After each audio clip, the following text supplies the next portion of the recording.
Shut up and sit down.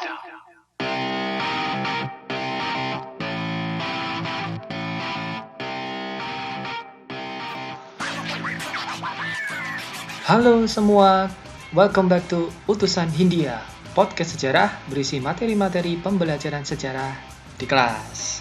Jumpa lagi bersama saya, Ulul Farudin, seperti biasa.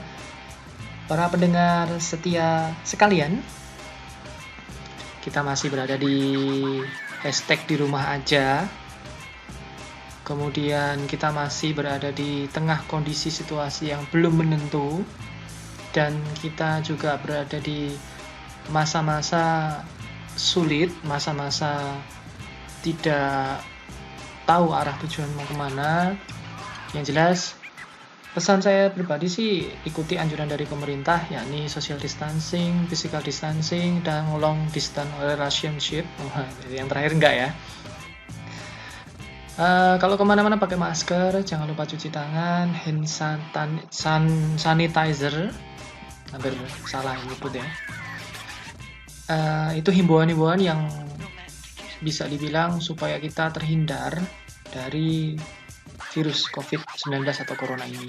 Oke, tanpa berlama-lama, untuk podcast episode kali ini, kita akan membahas mengenai lanjutan dari materi tempo lalu atau minggu lalu, yakni berkaitan dengan nasionalisme bangsa-bangsa Asia maupun Afrika. Disclaimer terlebih dahulu, ini saya menjelaskan atau memberikan materi itu berdasarkan sumber-sumber yang bisa dibilang kredibel. Ya, sumber-sumber buku lah, bisa dikatakan buku, kemudian ada website, dan sumber-sumber lain yang bisa dibilang terpercaya. Oke? Namun karena ini untuk pembelajaran daring di rumah aja, jadi tidak begitu lengkap, tidak begitu spesifik ke dalam-dalam. Nah, hari ini kita akan membahas mengenai nasionalisme bangsa Mesir atau sejarah nasionalisme dari Mesir. Mesir dalam bahasa Inggris disebut Egypt. Nah, kalau tahu atau penggemar Liverpool Muhammad Salah, nah itu kebangsaannya adalah Egypt atau Mesir. Dan perlu kalian ketahui juga, Mesir itu adalah negara Arab karena memang mayoritas penghuni yang ada di Mesir itu kebanyakan adalah orang-orang Arab. Nah, itu yang harus kamu ketahui pertama terlebih dahulu. Nah, untuk membahas mengenai nasionalisme Mesir ini, kita cari tahu dulu bagaimana peta, geografi, dan politik dari Mesir itu sendiri atau Egypt itu sendiri. Nah, Mesir itu berada di benua Afrika bagian utara yang berbatasan langsung dengan Asia. Di sebelah utara berbatasan dengan Laut Mediterania, di sebelah selatan berbatasan dengan Sudan, di sebelah timur berbatasan dengan Laut Merah, dan sebelah barat berbatasan dengan Libya. Ibu kota Egypt atau Mesir ini adalah di Kairo, dan kota-kota besar lain seperti Alexandria, kemudian ada Luxor, ada Suez, terusan Suez, ada Port Said, ada kemudian Giza, ada kemudian Bani Suwaf atau segitiga peninsula atau peninsula dari Sinai. Nah, itu sedikit informasi saja. Nah, kemudian inti. Nah, ini kita masuk ke intinya. Yang pertama, saya menjelaskan mengenai sejarah asal-usul atau latar belakang kenapa Mesir kemudian mengalami sebuah perubahan total di kehidupannya, yakni kemerdekaan. Ya, Mesir kita bisa tahu sendiri salah satu negara yang dijajah. Tentunya oleh beberapa negara bangsa seperti Perancis dan Inggris. Nah, sejarahnya begini, ketika terusan Suez dibuka pada tahun 1869, jadi waktu itu tuh ada sebuah terusan itu seperti jalan pintas yang menghubungkan antara Laut Mediterania Tengah alias perdagangan Eropa dengan perdagangan di Asia. Karena sebelum adanya terusan Suez, sebelum dibangun ini, pelayar-pelayar dari Eropa itu harus memutari benua Afrika terlebih dahulu. Ya, alhasil memakan waktu yang lama, memakan biaya yang banyak. Tapi setelah dibukanya terusan Suez, yang bikin itu kalau nggak salah namanya Ferdinand de Lesseps. de Lesseps gitu. Bahasanya seperti itu. Nah, tahun 1869 ini dibuka oleh Ferdinand de Lesseps, dan negara-negara barat terutama Inggris dan Perancis berusaha menanamkan pengaruhnya di Mesir. Tak lain tak bukan ya menguasai terusan Suez ini untuk keuntungan perdagangan mereka.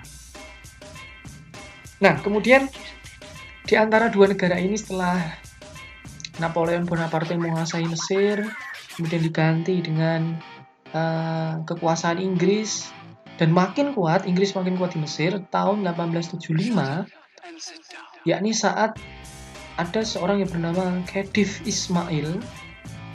Dia adalah Sultan dari Mesir, membutuhkan uang sehubungan dengan krisis keuangan yang ada di Mesir. Namanya Khedive Ismail.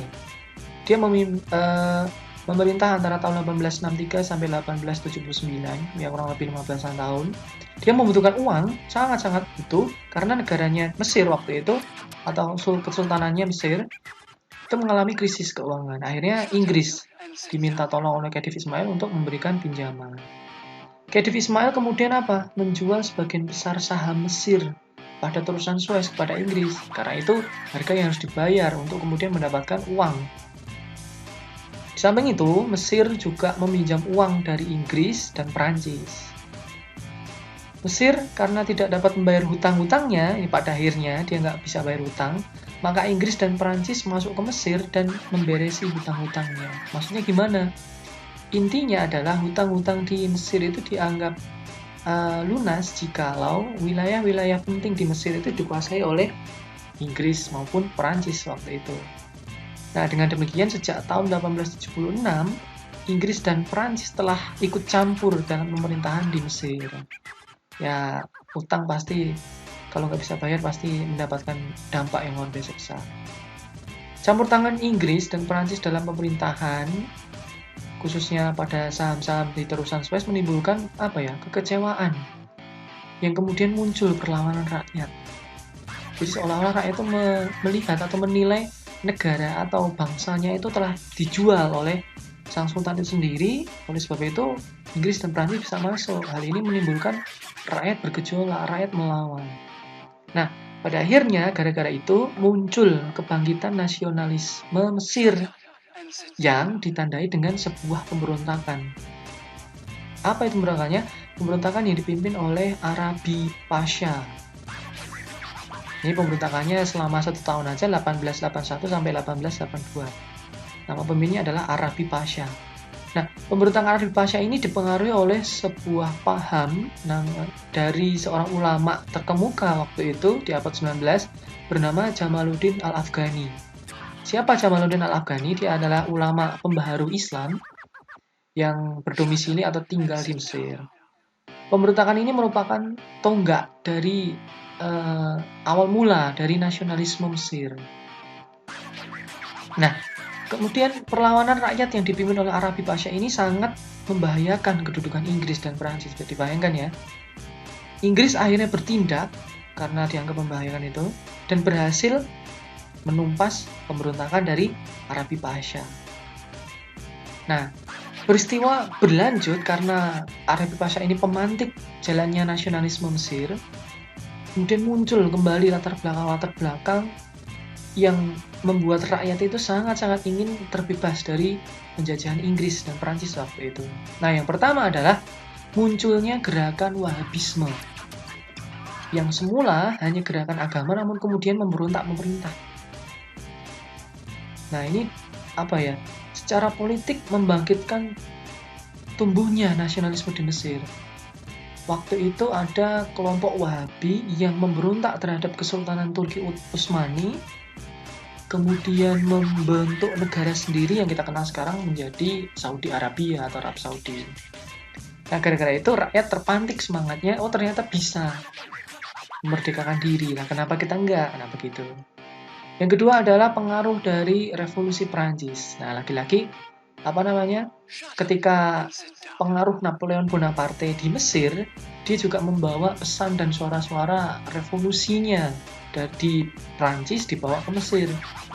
Akhirnya menimbulkan paham-paham baru, paham liberal, paham kebebasan sesuai dengan pandangan-pandangan dari Revolusi Perancis. Hal itu memantik keinginan rakyat lebih untuk bisa merdeka. Yang ketiga adalah tetap munculnya kaum terpelajar atau golongan-golongan yang berpaham modern, atau katakanlah orang-orang sarjana dan pintar. Dan yang keempat, adanya gerakan pan-Arabisme atau pan-Arab yang menganjurkan persatuan bangsa Arab untuk mencapai kemerdekaannya. Tadi di awal saya dibilang bahwa Mesir adalah negaranya bangsa Arab, salah satu negara dari bangsa Arab, karena memang hampir mayoritas penduduk yang ada di Mesir itu orang-orang Arab. Jadi ketika adanya gerakan pan-Arab ini, muncul nasionalisme kembali dari orang-orang Arab yang ada di Mesir. Nah, itu ada 4 latar belakang munculnya nasionalisme di Mesir. Nah, setelah itu masuk ke gerakan nasionalisme. Nah, gerakannya seperti ini, dimulai dari tanggal 7 Desember 1907. Itu telah diadakan sebuah kongres nasional yang pertama di bawah pimpinan Mustafa Kamil. Tujuannya apa? Membangun Mesir secara liberal atau bebas untuk mencapai kemerdekaan penuh dari penjajahan, yakni Inggris. Itu Mustafa Kamil. Yang kedua, pemerintah Mesir yang dipengaruhi oleh Inggris ini berusaha untuk menindas gerakan kongres ini. Akan tetapi gerakan nasional ini tetap hidup dan makin kuat, bahkan kemudian menjelma menjadi sebuah partai. Nah, partai ini bernama Partai Wafd atau Partai Utusan bahasa Indonesia, di bawah pimpinan Sa'ad Zaghloul Pasha atau Sa'ad Pasha, sebutannya seperti itu. Nah, dia pemimpin Partai Utusan. Di tahun 1919, jadi ketika gerakannya makin solid, di Mesir itu timbul pemberontakan kembali tahun 1919 ini. Dan Sa'ad Zaghloul Pasha ini ketika itu pemberontakannya ditangkap. Nah, ketika ditangkap nggak selang berapa lama dia dibebaskan, dan kemudian kaum nasionalisme Mesir bersatu untuk menuntut, ini kejelasannya menuntut kemerdekaan penuh dari Inggris. Akhirnya apa? Pemberontakan berkobar lagi. Sa'ad Zaghloul Pasha tadi ditangkap lagi dan diasingkan ke Gibraltar, daerah Spanyol. Inggris yang waktu itu tidak dapat menekan keinginan besar rakyat untuk nasionalisme Mesir, terpaksa mengeluarkan yang namanya pernyataan unilateral atau Unilateral Declaration tahun 1922, tanggalnya tepatnya 28 Februari 1922, yang isinya ini adalah pemberian kemerdekaan atau pengakuan kedaulatan Mesir dari Inggris kepada Mesir. Nah, sejak itu dunia internasional menganggap Mesir telah merdeka. Ya, jadi porsinya ini pas Unilateral Declaration ini. Walaupun belum merdeka, walaupun sudah merdeka, tapi Mesir ini masih bisa dikatakan belum merdeka secara penuh. Karena Inggris hanya memberikan kedaulatan di bidang politik dan budaya atau mungkin agama, tapi tidak memberikan penuh kemerdekaan di bidang ekonomi. Jadi terusan Suez masih dipegang oleh Inggris. Nah, ketika itu rakyat Mesir terus berjuang melawan Inggris untuk mencapai kemerdekaan penuh. Nah, hal ini baru kewujud dimulai tahun 1932. Nah, itu pemberontakan dimulai sampai akhirnya ketika Inggris ikut campur dalam urusan Perang Dunia Kedua dan berakhirnya Oktober 45 tahun 1945, akhirnya Inggris mau memberikan kemerdekaan atau kedaulatan penuh kepada Mesir. Hingga akhirnya Mesir merdeka penuh, ya, bisa dibilang penuh. Tapi waktu itu pemerintahan Mesir masih berbentuk kesultanan yang dipimpin oleh seorang raja. Nah, waktu itu yang memimpin adalah Raja Fuad. Setahun berikutnya, ketika Raja Fuad diganti oleh adiknya yang bernama Raja Farouk, waktu itu muncul gerakan militer yang dipimpin oleh seorang jenderal bernama Gamal Abdel Nasser. Nah, Gamal Abdel Nasser ini pada akhirnya di tahun 1946 berhasil menasionalisasi penuh Mesir dengan ide-ide liberal, ide-ide kebebasan ala Barat, dan pada akhirnya Raja Farouk berhasil digulingkan dari kekuasaannya, dan Gamal Abdel Nasser menjadi presiden pertama Republik Mesir. Nah, ini klimaksnya ada di ketika Gamal Abdel Nasser berhasil menggulingkan kekuasaan Raja Farouk kedua dari kursi singgasananya dan kemudian merubah tatanan sistem pemerintahan Mesir dari yang awalnya kesultanan monarki menjadi republik dengan Gamal Abdel Nasser menjadi presiden pertama Mesir.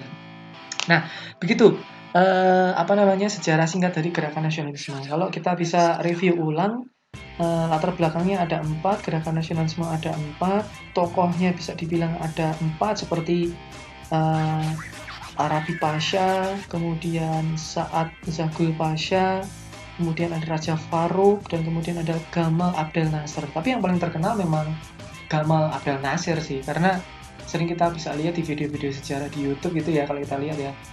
Gamal Abdel Nasser ini sering bersama-sama dengan pemimpin-pemimpin dunia ketiga. Nah, salah satunya itu Presiden Soekarno. Nah, tadi hal yang menarik sedikit, muncul nama Jamaluddin Al-Afghani. Nah, siapa dia? Dia sebenarnya ulama dari Afghanistan, tapi sempat kiranya mungkin berdomisili di Mesir. Nah, Jamaluddin Al-Afghani ini kemudian punya banyak pengikut, punya banyak murid. Salah satunya yang belajar pada Jamaluddin Al-Afghani adalah tokoh Muhammadiyah, yang nantinya akan menjadi Muhammadiyah ya. Jadi namanya Kiai Haji Ahmad Dahlan. Jadi ada kaitan-kaitan mengenai gerakan nasionalisme dengan orang-orang Indonesia itu sendiri, dan bahkan gerakan nasionalisme di Indonesia itu sendiri. Oke, menurut saya itu sudah begitu jelas. Jadi sekian dulu podcast pembelajaran sejarah materi nasionalisme bangsa Mesir kali ini. Mudah-mudahan paham, mudah-mudahan jelas, mudah-mudahan bisa diresapi. Silakan disimak kembali, di play ulang podcast ini, dan selamat mendengarkan, selamat malam, terima kasih. Sampai jumpa untuk podcast-podcast Utusan Hindia berikutnya. Salam.